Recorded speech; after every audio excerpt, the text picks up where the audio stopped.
Magandang umaga mga ka-happy hour. Narito ang mga balita para sa MBC TV Network News Update 9 AM edition.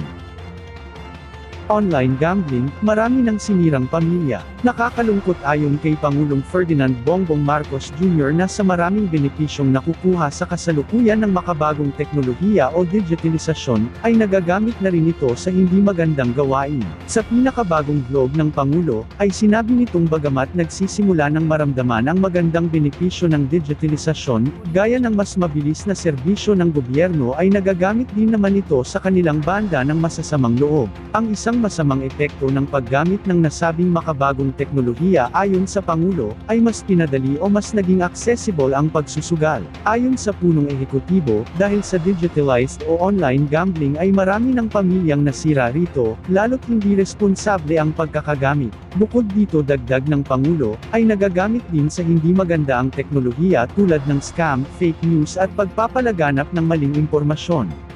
Ang isa pang pinadali ng digitalization ay ang pagsusugal. Maraming pamilya na nasisira dito, lalo na kung hindi responsable ang pagkakagamit. Samantala, pambansang kamao Manny Pacquiao, nagbigay sa mga Pilipino ng higit pa sa pagkapanalo sa laban nito kay Mario Barrios. Panalo ang mga Pilipino, pahayag ito ni Pangulong Ferdinand Bongbong Marcos Jr. kaugnay ng naging laban ni People's Champ Manny Pacquiao kontra kay Mexican-American boxer Mario Barrios. Sa Facebook post ng Pangulo, sinabi nitong bagamat nagtapos sa draw ang boxing bout ay walang dudang higit pa sa panalo ang ibinigay ni Pacquiao para sa mga Pilipino, ito ay ang pagmamalaki at pagkakaisa bilang Pinoy.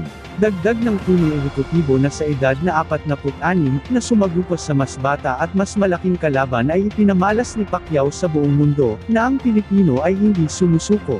Sa huli, ay nagpasalamat ang Chief Executive sa People's Champ at handa, anya, ang mga Pinoy sakalit may dumating na rematch.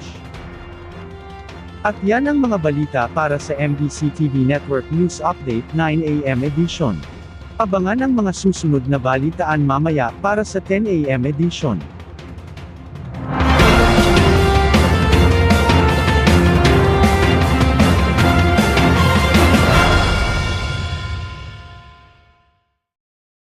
Mga ka-happy hour, kung gusto mong manood ang mga balita sa MBC TV Network News Update, mag-subscribe sa aming YouTube channel, i-like ang aming Facebook page, at i-follow sa aming TikTok account.